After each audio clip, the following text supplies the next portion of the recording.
Bismillahirrahmanirrahim. Dear viewers, Assalamu alaikum. I am Faisal Khan and you are watching my YouTube channel Faisal Khan Dental Studio. Today we will discuss about behavior science.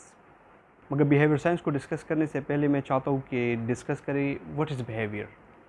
Behavior basically है क्या चीज़? Behavior is basically the response of an individual or group of people to different stimuli, to a person, to the community, to the environment or to our any action.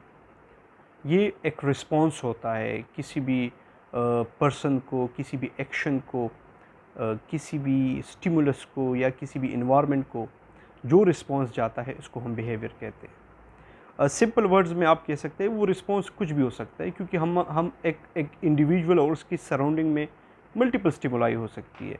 तो simple words में अगर हम ये कहें कि it is basically the persons characteristics, आप ये भी कह सकते हैं कि अगर सिंपल वर्ड्स में हम ये कहें तो आप ये कह सकते हैं कि behaviour is anything a person's does. एक इंडिविजुअल और एक पर्सन जो भी करता है इसको हम बिहेवियर कहते हैं. सो बिहेवियर मेजरेबल होता है. बिहेवियर आप कह सकते हैं कि behaviour can be seen, behaviour can be heard, behaviour can be touch, behaviour can be feelings, behaviour can be measurable. कुछ भी ऐसा जो एक इंडिविजुअल करता है या एक इंडिविजुअल का रिस्पॉन्स होता है या एक कम्युनिटी का या एक ग्रुप ऑफ पीपल का रिस्पॉन्स होता है उसको हम बिहेवियर कहते हैं. जैसे कि आपकी फीलिंग्स, आपकी थिंकिंग, आपकी सैडनेस, आपकी हैप्पीनेस, आपकी पर्सनालिटी, आपकी एटीट्यूड, आपकी वैल्यूज़, ये सारे के सारे जितनी भी है ये बिहेवियर कहलाता है. अच्छा, बिहेवियर आप ये भी कह सकते हैं कि it is the function of persons characteristics.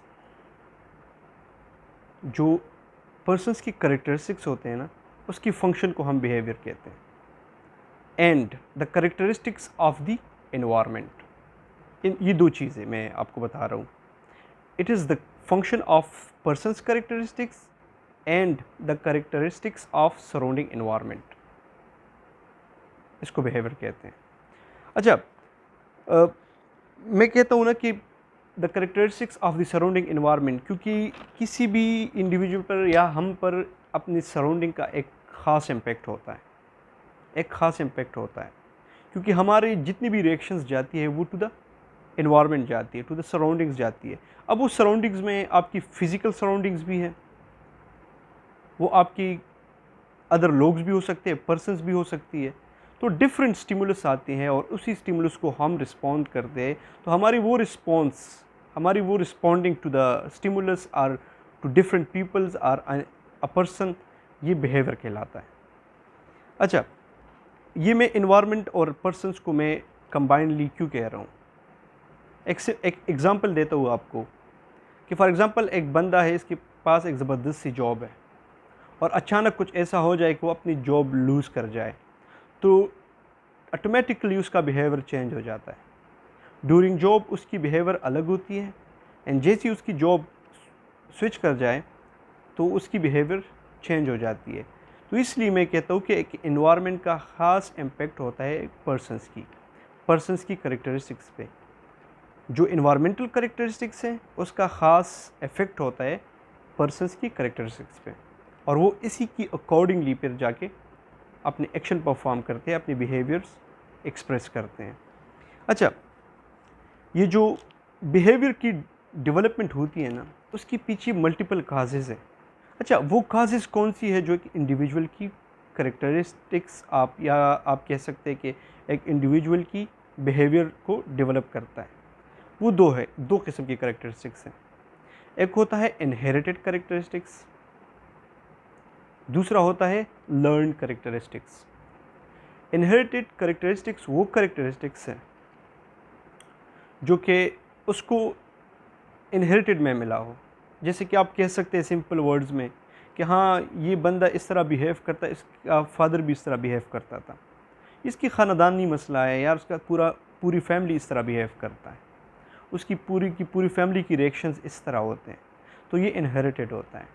Learn characteristics में जो होते हैं ना उसमें 4 चीज़ें आती हैं. सबसे पहला है परसेप्शन. दूसरा है वैल्यूज़, तीसरा है एटीट्यूड एंड फोर्थ नंबर पर है पर्सनालिटी। ये 4 चीज़ें हैं जिसकी बेस पे आपकी बिहेवियर डेवलप होती है। वन बाय वन आगे जाके डिस्कस करते हैं। सबसे पहले परसेप्शन। परसेप्शन है क्या चीज़? Perception is basically the way of grading, understanding, interpreting and making mental impression, कि आप किस तरह किसी चीज़ को ग्रेड कर रहे हैं, किस तरह आप ग्रेडिंग कर रहे हैं कि ये अच्छा है या ये बुरा है। ये आपके परसेप्शन पे डिपेंड करता है, किस तरह आप किसी चीज़ को अंडरस्टैंड कर रहे हैं। सो मेरा अंडरस्टैंडिंग लेवल अलग होगा, आपका अलग होगा, किसी और का अलग होगा। किस तरह आप इंटरप्रेट कर रहे हैं, मैं किसी एक वे में प्रेजेंट कर रहा हूँ, आप किसी और वे में प्रेजेंट कर रहे हैं। सो ये जो परसेप्शन है ये अमंग द पीपल एक दूसरे से डिफरेंट है। मेरा परसेप्शन अलग होगा, आपका परसेप्शन अलग हो। मैं किसी चीज़ को एक वे में परसीव करूँगा, आप किसी चीज़ को और दूसरी वे में परसीव करेंगे। तो ये अमंग द पीपल ये डिफरेंट हो सकता है। अच्छा, इसका मैं अगर सिंपल वर्ड्स में एग्जांपल दे दूँ कि क्लास में बहुत से स्टूडेंट्स होते हैं। अब हर एक स्टूडेंट का मेंटल लेवल अलग होता है, उसका लेवल ऑफ अंडरस्टैंडिंग अलग होता है एंड उसका जो वे ऑफ परसेप्शन है वो डिफरेंट होता है, उसकी थिंकिंग एबिलिटी डिफरेंट होती है, ये एक दूसरे से मुख्तलिफ होते हैं। अब अगर सारे के सारे एक लेवल पर होते हैं, सारे के सारे लोगों की परसेप्शन और अंडरस्टैंडिंग वे एक जैसी होती, तो सारे के सारे स्टूडेंट्स का फिर 4 ही GPA आता। सो इसलिए ये ग्रेडिंग इसमें मल्टीपल आ गई, क्योंकि उसकी परसेप्शन एक दूसरे से डिफरेंट होती है। फिर है पर्सनालिटी। पर्सनालिटी क्या चीज़ है? पर्सनालिटी इज़ बेसिकली ये उस क्वालिटीज़ की कम्बिनेशन को कहते हैं जिस क्वालिटी की बेस पे एक पर्सन की डिस्टिंक्टिव करेक्टर बन जाती है। एक पर्सन की करेक्टर होती है ना, सो वो करेक्टर बेस्ड करेगी किसी ख़ास क्वालिटीज़ पर। So the combination of that qualities is basically the personality. अच्छा, फिर आता है एटीट्यूड। एटीट्यूड क्या चीज़ है? Attitude is basically the settled way of thinking and feelings about someone or something। किसी चीज़ के बारे में या किसी पर्सन के बारे में आपकी थिंकिंग एंड आपकी फीलिंग्स, बेसिकली ये एटीट्यूड कहलाता है। अच्छा, एटीट्यूड पॉजिटिव भी हो सकता है एंड नेगेटिव भी हो सकता है and it also depend on the surrounding. अब मेरा एटीट्यूड एक पर्सन के लिए अलग होगा, दूसरी पर्सन के लिए अलग होगा। मैं सारे के सारे लोगों के साथ एक जैसा नहीं हो सकता। मैं किसी के साथ अच्छा भी हो सकता हूँ, किसी के साथ थोड़ा सा सख्त भी हो सकता हूँ, किसी के साथ बुरा भी हो सकता हूँ, क्योंकि मैं उसकी जो स्टिमुलस होती है उसकी तरफ से या उसकी जो एक्शंस है उसको मैं रिस्पॉन्ड करूँगा अकॉर्डिंगली। सो एटीट्यूड पॉजिटिव भी हो सकता है, नेगेटिव भी हो सकता है एंड एक दूसरे के लिए मुख्तलिफ भी हो सकता है। अगर मैं इसकी एक सिंपल एग्जांपल दे दूँ, I like my job, so I am expressing my attitude toward my work. ये मैं अपनी वर्क की तरफ, अपनी जॉब की तरफ, अपने डिपार्टमेंट की तरफ मैं अपना एटीट्यूड शो कर रहा हूँ। अगर मैं कहूँ कि आई डोंट लाइक यू, तो इट मीन्स कि मैं एक्सप्रेस कर रहा हूँ अपने एटीट्यूड को कि मैं आपको बिल्कुल पसंद नहीं करता। Same like. फिर आ जाता है वैल्यूज़। वो नॉर्मल प्रिंसिपल्स हैं, वो बिलीव्स हैं या वो स्टैंडर्ड्स हैं, वो नॉर्म्स हैं, वो रेगुलेशंस हैं जो किसी कम्युनिटी या पर्सन्स के होते हैं।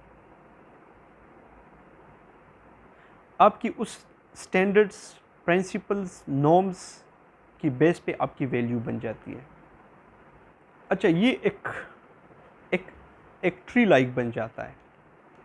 आपका कल्चर, आपकी एजुकेशन, आपकी एक्सपीरियंस, आपके नॉर्म्स, इस पे आपकी वैल्यू बन जाती है और उसी की वैल्यूज़ की बेस पे आपकी एटीट्यूड डेवलप होती है और फिर वो एटीट्यूड जाके आप एक्सप्रेस करते हैं इन डिफरेंट बिहेवियर। आपकी बिहेवियर डेवलप होती है। सो 4 चीज़ें जो लर्नड कैरेक्टरिस्टिक्स हैं उस पे आपकी वो बिल्डिंग ब्लॉक्स है आपकी बिहेवियर की डेवलपमेंट के लिए। वो 4 चीज़ें क्या है? आपकी परसेप्शन, आपकी पर्सनालिटी, आपकी वैल्यूज़ एंड आपकी एटीट्यूड्स।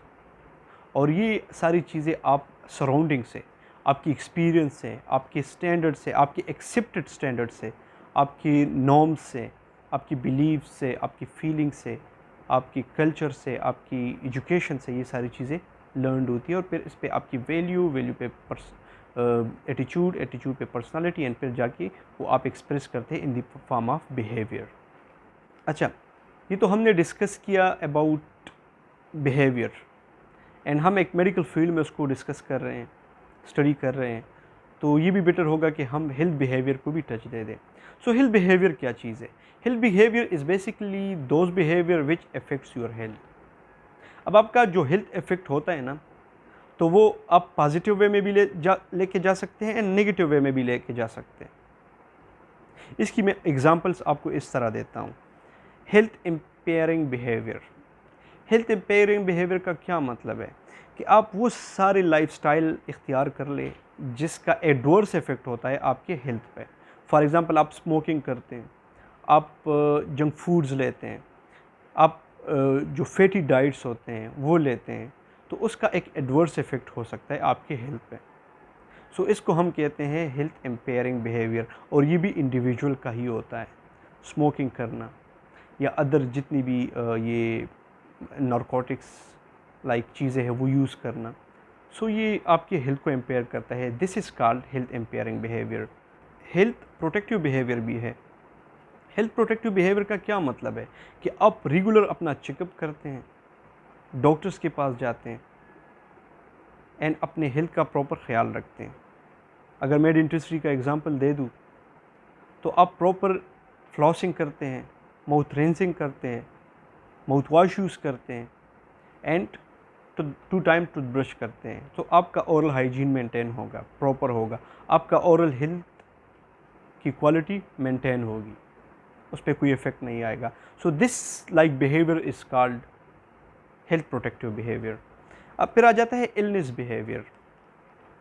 इलनेस बिहेवियर, जब भी एक पर्सन या एक बंदा इल होता है तो वो डॉक्टर के पास जाता है। सो डॉक्टर के पास जाना, this behaviour is called illness behaviour. और फिर उसी इलनेस बिहेवियर में वो एक रोल की तरफ चले जाते हैं which is called sick role behaviour. उसमें वो एक अनदर बिहेवियर इख्तियार कर लेता है जिसको हम कहते हैं sick role behaviour. And sick role behaviour का मतलब क्या है कि डॉक्टर साहब ने आपको प्रिस्क्रिप्शन दी है, कुछ मेडिसिन्स प्रिस्क्राइब की है, एंड आपको कहा है कि आप बेड रेस्ट कर ले, तो आपका ये बेड रेस्ट करना, आपकी वो प्रिस्क्राइब मेडिसिन को यूज़ करना, आराम करना एंड डॉक्टर के हिदायत पर चलना, this is called sick role behaviour. अच्छा, प्रोटेक्टिव की आजकल जो सिचुएशन है कोरोना का, उसमें भी ये एग्जांपल आ सकता है ना, ये हेल्थ इम्पेयरिंग बिहेवियर में एंड प्रोटेक्टिव बिहेवियर में, कि आपको गाइडलाइंस प्रोवाइड की गई है कि आप फेस मास्क यूज़ करें, आप ग्लव्स यूज़ करें, सैनिटाइज़र लगाए, सोशल डिस्टेंसिंग मेंटेन करें। अगर आप नहीं करेंगे तो आप सोशल इम्पेयरिंग बिहेवियर इख्तियार कर रहे हैं। अगर आप इसको फॉलो कर रहे हैं तो आप प्रोटेक्टिव बिहेवियर इख्तियार कर रहे हैं। अगर इम्पेयरिंग बिहेवियर इख्तियार करेंगे तो डेफिनेटली आपको कोरोना होगा एंड उसका फिर रिज़ल्ट कुछ और होगा। अगर आप प्रोटेक्टिव बिहेवियर अप्लाई करेंगे तो आप इस सारे वबा से बच सकते हैं। जो जितनी भी प्रोटेक्टिव मेजर्स है वो अप्लाई करते हैं तो आप बच सकते हैं। अच्छा, ये था हेल्थ रिलेटेड बिहेवियर। अब ये जितनी भी बिहेवियर हैं, इसकी स्टडी को हम बिहेवियर साइंस कहते हैं। बट वन थिंग कि इसमें क्या क्या स्पेशलिटीज़ या कौन कौन से एरियाज़ को हमने टच किया। हमने इसमें साइकोलॉजी को भी टच किया क्योंकि आपके माइंड से रिएक्शंस डेवलप होंगे। इसमें हमने सोशल सिस्टम को भी डिस्कस किया, सोशियोलॉजी को भी।